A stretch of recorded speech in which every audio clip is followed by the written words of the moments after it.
Hopefully that works. Great. Okay, so thank you for joining the workshop today. My name's Marie. I'm a programme manager at the Council for Disabled Children. So I'm going to talk a little bit about some of the findings from a research report that we did with NHS England Midlands. So again, lots and lots to get through, so I will just make a start. But if at any point you have any questions, please do raise your hand or put it in the chat.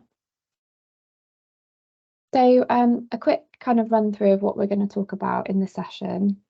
So firstly, I'm going to start with some definitions because I think the world of health and justice can be quite complex. And there were lots of things that I didn't know what they were until I actually started working on this research. So I'll just run through some key kind of terms we're going to be talking about, and also some of the wider context about health and justice.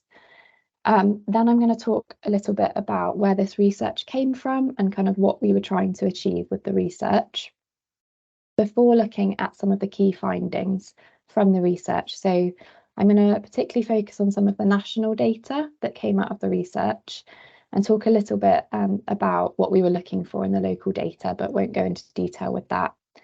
Look at some of the key themes that came out of the report and also touch on just a few of the recommendations. Lots of recommendations came out of the report, so I won't go into those in detail, but just to give you a flavour of what we had.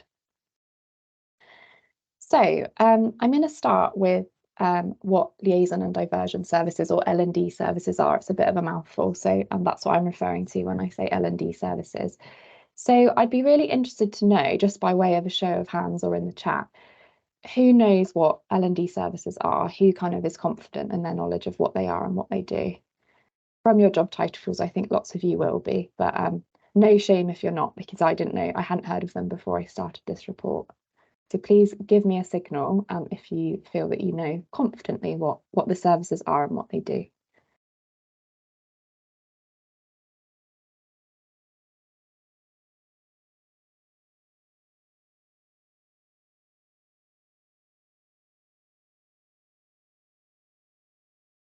Any hands up or anything in the chat? Does the silence mean that we're not sure? Okay, so we'll move on with that and I'll touch on what they are now. So, according to NHS England, liaison and diversion services identify people who have or may have mental health, learning disability, substance misuse, or other vulnerabilities when they first come into contact with the criminal justice system, either as suspects, defendants, or offenders.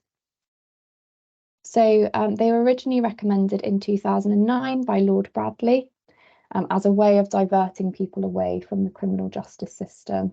And they were really kind of recommended in recognition of the fact that a lot of people who come into contact with the justice system are quite vulnerable in whatever way that is.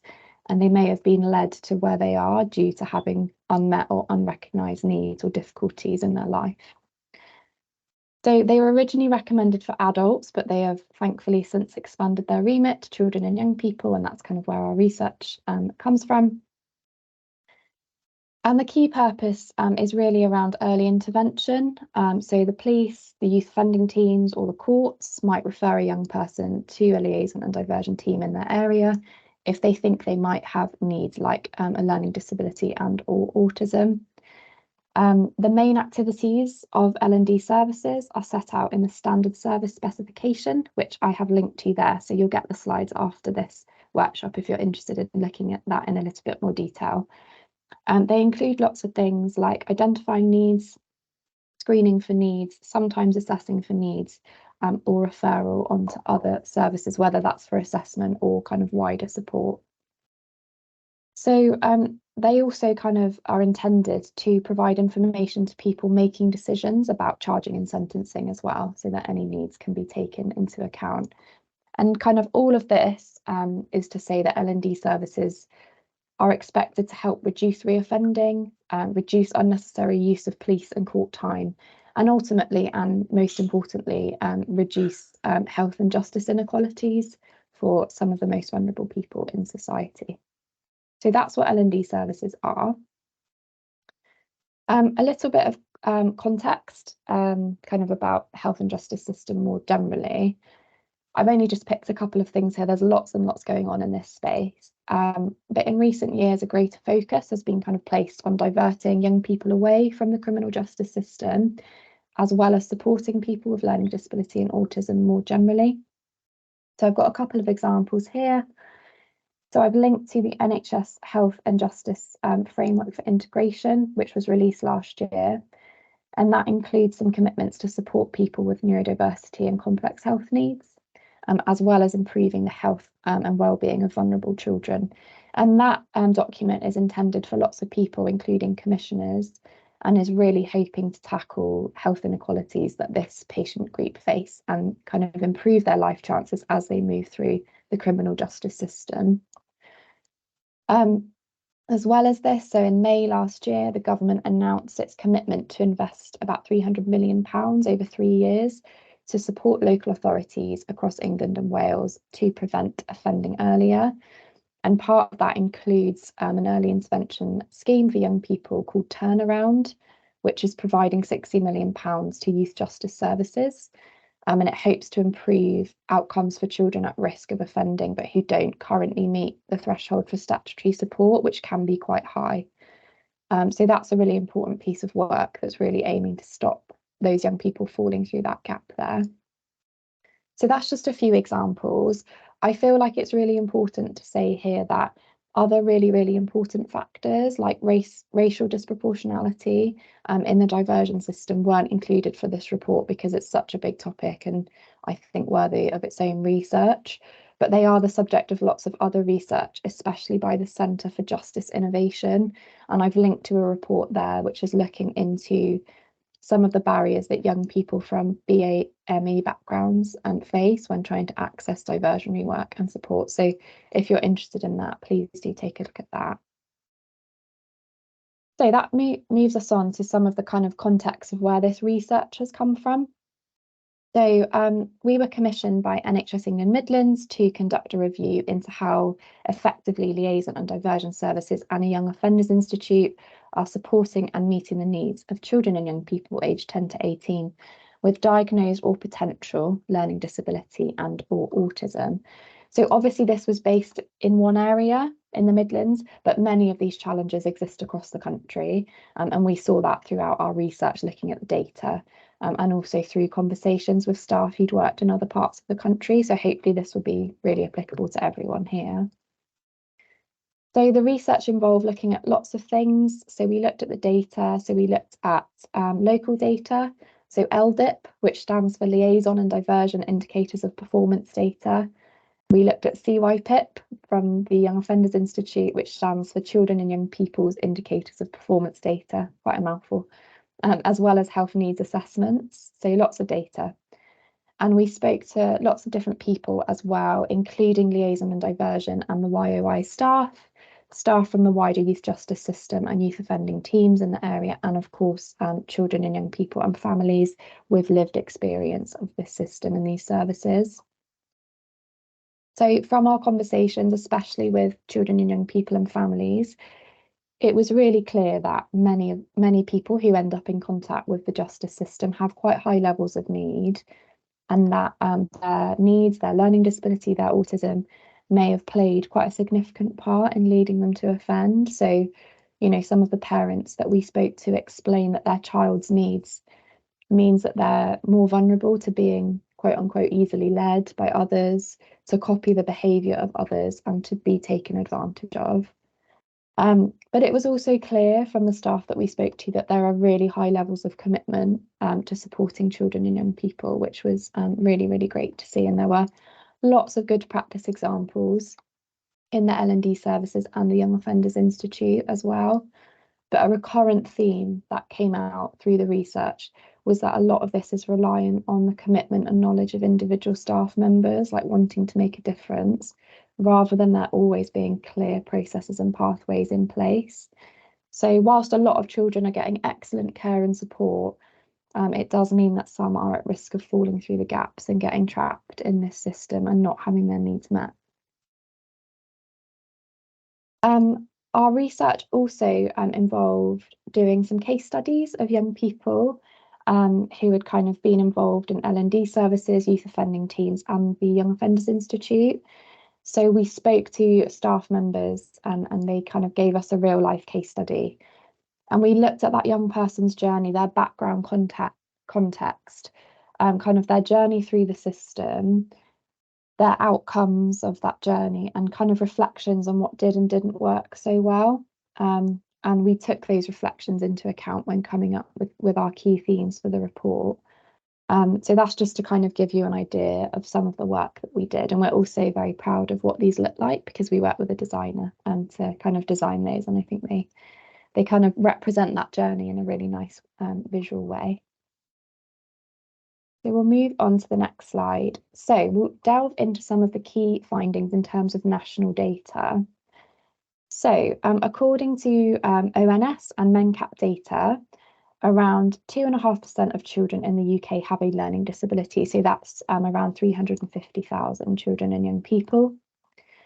Autism figures differ slightly depending on the source, but it's now estimated that between 1.5 and 1.8% of children in the UK have an autism spectrum disorder. We know that rates of autism and learning disability are higher in certain groups, including looked after children and the prison and youth justice populations.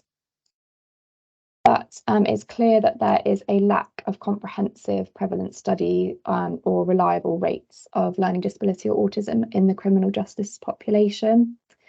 Most recent research suggests that there's a rate of learning disability for the adult prison population of between 7 and 20%, which is obviously quite a wide margin. And we also get kind of similarly high prevalence figures for learning disability and autism in the children and young people criminal justice population as well. So a University of Cambridge study from 2018 into 300 young offenders found that 1 in 5 had a learning disability. So that's 20%, so quite significant.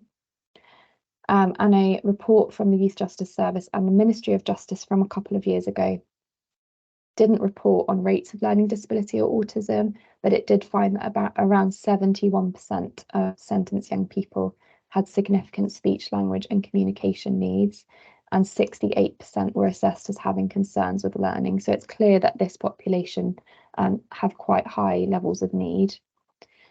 There are even fewer studies reporting on the prevalence of autism amongst young offenders. It's estimated by some sources to be more than double that of the general population. One study cites about 4.5%, but others have concluded that there just isn't enough evidence yet to kind of determine that. So it's a very mixed picture. So kind of taking what we had into account, we predicted for the report a prevalence of learning disability in this population of somewhere between 10 and 20%, and autism somewhere between 2 and 5%. But we really highlight that more research is needed into this quite urgently. Sorry, I'm in a room where the light goes off. It's on a timer. And that is just an estimate, and it's probably likely to be on the low side. But what is clear is that many young people who end up in the justice system have significant levels of need. So I won't go into detail into the local data as that's kind of less relevant here, but just to give you an idea of some of the things we were looking at. So we looked at health needs assessments for all of the services that we reviewed. So if you're not aware, health needs assessments are kind of a method for reviewing health issues facing a certain population. So what we found from these was that there was quite significant variation in types of data that health needs assessments included, and most didn't include a breakdown of kind of engagement rates for young people with liaison and diversion services, but some did include much more detailed information than others, like looking at types of offences and disposal outcomes, but many didn't. We looked, as I mentioned, at the data from the Young Offenders Institute, so the CYP data and kind of CSV submission data. So they had data on the number of children and young people identified as having learning disability or autism, but it wasn't always clear how many young people fell into both categories, if they had learning disability and autism or just one of those. We also looked from the YOI at a 2021 inclusion team needs analysis report. And staff in that identified that quite a high number of young people had challenges understanding communication, difficulties communicating with others, and a significant learning need as well. Also, for the young people in the YOI, we looked at those who'd had a CHAT5, which is a neurodiversity screening when the young person first arrives. And we also looked at the percentage of those that had been reviewed after a year. And we also looked at kind of rates of young people who were then discharged to community settings, who were registered with a GP, and who'd had their discharge summary sent to their GP or onto another secure setting if that's where they were going. And for liaison and diversion services, we looked at that LDIP service data. And again, quite a big variation in what data services collect. Some had very little data on learning disability and autism. Others were much more detailed, kind of looking at rates of young people, their referral routes into the service, the types of offence they committed, and their disposal outcomes. So that's just to give you an idea of what we were looking at. All of this to say is that there is a much bigger underlying issue in terms of a lack of a clear evidence-based picture about the numbers of children and young people within the youth justice system who have learning disability and/or autism. That applies at a national level, not just locally. Obviously, commissioners cannot then make evidence-based decisions about service design without having that robust and consistent data. That leaves staff who work in these settings in a really difficult position where they know that they're leaving serious issues unaddressed. And we kind of recommend in our recommendations that, you know, this is something that needs to be looked into quite urgently. We need to get that clear picture on how many children and young people in the youth justice system have learning disability or autism needs. So that moves us on to some of the key themes that emerged from the report. So as I've mentioned, all of this came from our research into the data, our conversations with our key stakeholders. So from these, we had 4 key themes that emerged in terms of how children and young people can be supported by liaison and diversion services and young offenders institutes. They're all interconnected. So I think that's important to say, and you'll kind of see that as I talk through them, that there's lots of crossover. So the first one was around providing personalised, consistent and persistent support to these young people.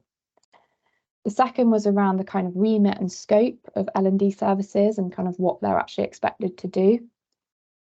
The third, of course, was around resource and capacity. I'm sure you were waiting for me to mention the R word there. It comes up in all of the work that we do. That was a really, really big one.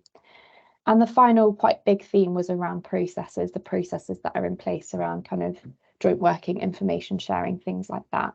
So I'm going to go into more detail into these now. But I just want to again point out here that although, you know, we picked up on areas for improvement, it was really clear that all of this is against quite a background of quite extreme levels of need. And a lot of the people we spoke to, it was clear that, you know, that they were really, really committed to supporting children and young people. And I hope that comes across clearly in what I'm saying. So we'll delve into the themes. So the first one was around providing personalised, consistent and persistent care. So offering personalised approaches was really, really crucial, and especially thinking about when supporting traditionally harder to reach young people and families. So offering a range of contact methods, so not just kind of having face-to-face or not just having the phone, having different options was really, really important here. Some of the young people that we talked to mentioned how important it was to them that they were offered one-to-one work and that they wouldn't have been able to engage so well in group work. So that was really, really key. The second kind of thing there is around consistency. So for a lot of these young people, the life experiences will have led to them having certain levels of distrust in services like social services, like police. So having a consistent and supportive adult is really, really key here. And that was really backed up by some of the young people we spoke to who mentioned kind of the positive effects of specific practitioners that they'd had on them. So in one of our case studies, a young person had been really resistant working with the L&D service. but he did end up engaging well with the team eventually. And when I asked kind of why that was, they visited him once a week at his residential setting, and the team really felt that the support worker that was working with him not only had kind of lived experience of caring for a young person with autism, they were really consistent, and they refused to be, quote on in their words, pushed away by his shocking behaviour. And that really enabled that young person to open up and talk about how they were feeling. Another young person we spoke to in the YOI talked about a particular prison officer who they said comes to work because he wants to make a difference as well. So having those consistent, supportive people around was really key. And also another common theme was persistence, and it links into the other things that I've spoken about, but services that were able to be really proactive in reaching out to young people, so visiting them at home to explain about the service, following up, bringing families, thought this was really important to reach those young people who might initially be reluctant to open up, but who could then go on to benefit hugely from that support.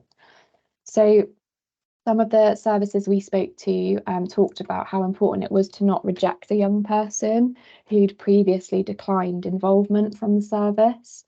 So in one of our case studies of a 16-year-old young person, they'd previously turned involvement from the L&D service down 3 times, and then they didn't attend their first 2 appointments, but they later went on to have really positive outcomes when they did start engaging with the L&D team in the community. But, you know, some of the services we spoke to, after one time of the young person not attending, they would have written that young person off. That would have been in their kind of criteria. So that was really, really key there. So that was the importance of personalised, consistent and persistent support. And there's a quote there from a young person about the yacht workers. So they listen to you and have their own take on things. They understand me, and I think they have a good understanding of Asperger's. They don't just go on a rant. They know where I'm coming from. They've witnessed everything from the start. That's a lovely quote there. So the next theme was around the remit and scope of liaison and diversion services. So interviews with staff kind of revealed a perception amongst some of them that L&D services are still adult services that sometimes see children, or their mental health services who sometimes focus on learning disability and autism. And it was felt that this could be because of the original purpose and setup of L&D services, which was working mostly with adults with mental health issues. As well as that, because of the levels of need in these services, in some of them, the focus is really on managing risk, particularly urgent mental health risks like self-harm and suicide. So that's really where the focus on screening and identification is lying, kind of rather on kind of assessing for unmet need. So some of the staff we spoke to felt that working with young people had been an add-on to their jobs that hadn't really come with extra staff or resource. So that was really like making it difficult for them to offer a comprehensive service to everyone. So also each of the services that we spoke to had slightly different thresholds for which young people they work with and who should be referred to them. So many of the services want all young people in custody to be referred to them as being seen as being a juvenile in custody, as seen as being a vulnerability in itself. Whereas others kind of aim to screen and assess all young people who are referred for an out-of-court disposal. But actually what can happen in practice can really vary depending on things like the opening hours of the service. So some services are receiving referrals for young people who have then left custody overnight, so they never got a chance to work with them. It can depend on the views of the custody sergeant in charge that day or the mental health practitioner undertaking that screening. There are also kind of different lengths of time that services are typically involved with young people. So some had a target of just 0 to 6 weeks, others had around 3 months. And there were kind of quite clear concerns from staff about having to stop interventions with young people who were really hard to engage with, and where a lot of time and effort has gone into building those positive relationships and attachments due to, you know, whether it is around service rules of how long services are allowed to work with people, or if it's because that young person is turning 18 and they can't work with young people once they reach 18. And that really links back to the importance of consistent relationships, which I touched on earlier. And there's a quote there from a practitioner about being between a rock and a hard place, because if that young person is talking to me and they won't talk to anyone else, why can't we let that continue? There are some really innovative trials and pilots taking place across the Midlands, though, around this. So in Nottinghamshire, there's a 2-year controlled trial project called Divert Plus, and that's with funding from the Home Office. It's distinct from the L&D service. And that project is trying to capture young people who come into custody aged between 14 and 19, particularly first-time entrants, and seeing if a 9-month period of L&D work with kind of youth mentors, speech language therapists is helpful. So that's really promising, and we'll be looking at kind of following up on the results of that pilot. A lot of the staff that we interviewed as well really wanted to have an ability to undertake more detailed screening or assessment within the service themselves, or to have arrangements to fast track waiting times due to the level of needs of these young people. And that was also a key ask in the Young Offenders Institute as well. And there's just a quote there from a practitioner from the YOI. I know that time's running out, so I'll move on, but you will get these slides. The next theme was around resource and capacity. So there were some frequent comments around capacity in both teams and in individual roles.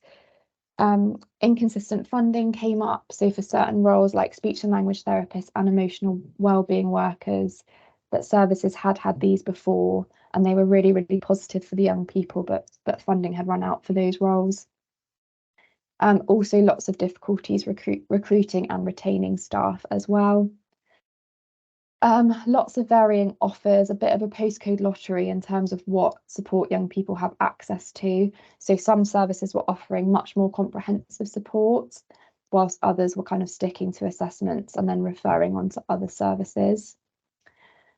Quite a lot of variation in kind of levels of workforce skill and knowledge. So from the staff interviews, it was really clear that there was a concern around kind of lack of knowledge about what services actually exist locally to refer young people onto. And in the YOI, staff weren't always confident about those referral processes to local services. There were also challenges around kind of the chat assessment, the chat 5 neurodiversity assessment within the YOI. So as I understood it from the conversations, currently any member of the team completes that chat 5 along with other chats, regardless of their kind of role or specialism. And some of the staff weren't particularly comfortable with that and had low levels of confidence in completing that chat, and particularly the neurodiversity screening. And there is a quote there as well from a practitioner from the YOI kind of saying, they can't necessarily ask questions outside of the set form of the chat 5 because they don't know what questions to ask. So moving on to our final theme, which was quite a big one, and it was around processes in general. So some of the services we spoke to had developed really clear screening tools for learning disability and autism, but in others that process was much less standardised and was much more subjective. As I've mentioned as well, in the YOI, the staff we spoke to felt they didn't have the sufficient knowledge or confidence to use all of the screening tools effectively. They also felt that the timing of the Chat 5 assessment was unhelpful, as it's completed on the same day as other assessments and usually on a young person's kind of first full day in the YOI, meaning that young person can often be quite overwhelmed and struggle to engage with that assessment and might not be kind of presenting as they normally would. Some of the staff we spoke to as well felt that learning disability or autism is usually picked up through young people self-reporting it as well. But of course, there are lots of reasons why a person might not want to report that. They might not know they have a learning disability or autism in those terms as well. A big one was around data. So learning disability was often misrecorded as learning difficulty and vice versa, and those are quite different things. In some areas, young people were only able to be identified as having one vulnerability within the data set. Sometimes that was being a young person, sometimes it was having a learning disability, sometimes it was having autism, or it was being looked after, etc. But we know that a lot of these young people have multiple and kind of overlapping needs and vulnerabilities, so that wasn't very helpful. So again, just to quote there about that misidentification. Lots of challenges around information sharing and data sharing. So particular issues with accessing young people's records. So which records can be accessed was really kind of based on how each service is set up, which trust it sits in, how it's commissioned, which database it uses.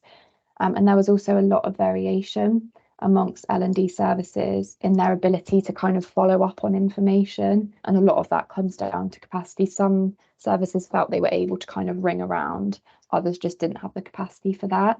And some of it literally came down to people who were like knew each other in the two services as well. So they were able to follow up just because they had the contact details of that person. And we also talked about joint working. So a lot of practitioners commented that when joint working practices are in place, sharing information about young people is much easier. So being physically co-located in the same office or building came up quite a lot as being a positive factor in information sharing between L&D services and youth offending teams or the Youth Justice Service.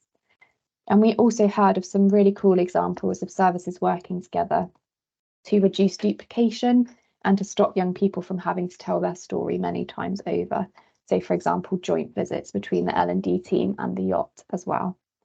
And also from the YOY, we learnt about the kind of fortnightly enhanced support team meetings that are put in place for some young people and how effective these could be.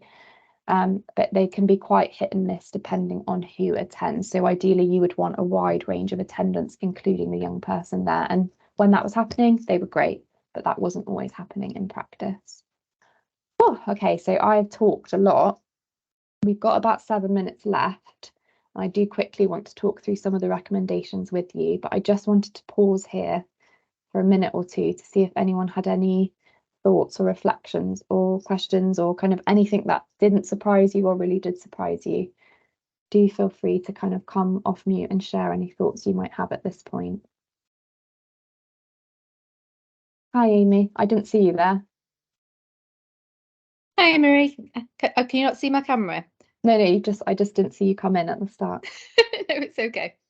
I think firstly to say, a huge thanks from NHS England for carrying out this review and this report and the findings. It's been hugely helpful for us to look at where we need to focus our attention more, where the gaps are. And I think it's just to add, it might be timely here if you haven't already mentioned it, around the event that we're planning for the 16th of November. I don't know if you've already got that on your agenda, Marie. I don't want to take that from you. No, not yet. No, please do mention. So NHS England are planning a learning disability and autism health and justice event for the Midlands, and that will be the 16th of November. Have attempted to get everybody that should be on the invite on there, but if there's anybody on this meeting who would like more information or would like an invite, do drop your name in the chat and I can add you onto that. And Marie will be presenting not just on this work, but there's a big chunk of SEND work that you supported us with as well, isn't there? So but Marie will have a good 30-minute slot on the agenda, but we will also be looking at the adult gap analysis and also what our plans are to take some of these recommendations forward. And it'd be great to hear those thoughts and ideas from our stakeholders about how we can take some of these recommendations forward. Thanks, Amy. That's really helpful. Thank you. Amelia.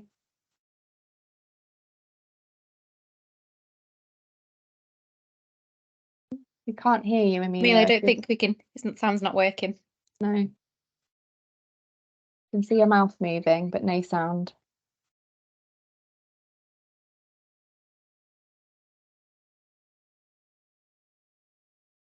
No.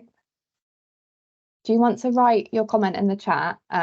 And then we've only got 4 minutes left, so I will move on. But if you have any other thoughts, please do write that in the chat. I'm really keen to know what you think. So just wanted to very quickly run through just to kind of give you a flavour of some of the recommendations that came out of the report. There were quite a lot in there, lots of crossover between them, some kind of shorter term, others long term. But we split them into who they were for. So they were split into commissioners of these services, the wider prison service, and healthcare providers who work with these young people. So in terms of some of them that were for commissioners, we recommended developing a plan to ensure that young people with learning disability or autism are a priority group within the scope of L&D services and support. And that will include kind of establishing some stronger links with the wider system around SEND, including SEND IS services, including the local authority and ICB partners who have these statutory duties to meet the needs of this cohort of young people. And just really making sure that wider system partners understand the potential that L&D services have to capture unmet need in this group of children and young people. Another recommendation was to explore how young people with suspected learning disability or autism can be assessed within the services themselves, or if a more streamlined process could be designed to ensure that they can get that diagnosis. It wasn't our suggestion, obviously, that should circumvent any existing assessment processes, which we know there are very, very long waiting lists for. But we do believe that for this cohort of young people, there's a real opportunity here to identify and support previously unmet needs. Another recommendation was to consider how access to specialist expertise could be offered to L&D services, whether that's through SLT or OT input. So that could be done through some specially funded time for specialists to offer advisory input on a case-by-case basis, for example. Another recommendation was to develop a model for embedding the SEND as everyone's business message across both the Young Offenders Institute and L&D services. And that could involve setting up a SEND Champions network where members have protected time for development to kind of ensure that messages around SEND are up to date and shared. We recommended that services review their KPIs to make sure that they're incentivised on an outcomes basis and that they're not driven by activity or timescales, so not on how quickly they discharge a young person. And also we recommended addressing that perceived gap in support that exists beyond the L&D service to kind of ascertain whether that gap is due to a lack of commission services or whether it's a knowledge gap amongst staff. So that was just a few of them for commissioners. For the wider prison service, based on our look into the national data, we felt it was urgent to conduct research into the prevalence of learning disability and autism in sentenced young people. And we feel that that's really, really urgent. We also recommended addressing the identified skills gap related to that basic understanding of learning disability, autism, and the wider SEND agenda amongst the workforce. So that could include developing a competency framework related to levels of engagement by activity with young people. So, for example, the Council for Disabled Children have our SEND e-learning levels 1 and 2, and there's obviously the Oliver McGowan training that I know a lot of places are already using. And beyond scope of the report, but we felt important to include, was exploring how Young Offenders Institutes can be more environmentally accessible for young people with sensory needs, whether that's through kind of designated space on a wing.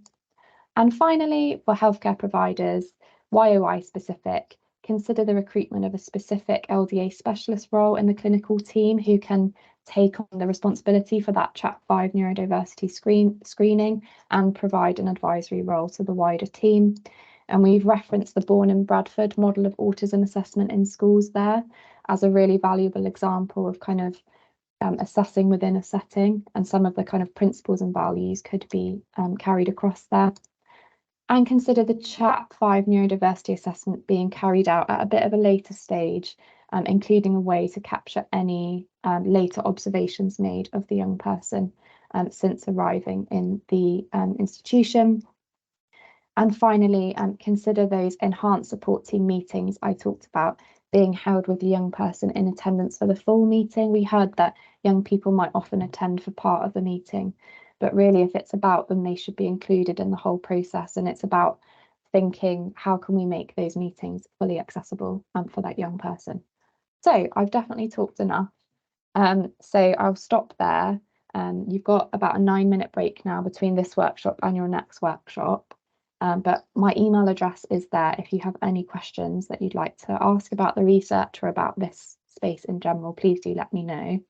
But hopefully you found that interesting. I'll stick around for a couple of minutes. I'm running this workshop again in a few minutes, but if you don't have an invite to another workshop, do let me know and I can let my colleague know and she can send you on another workshop invite. But otherwise, thank you very much for joining, and I hope you all have a good rest of the day.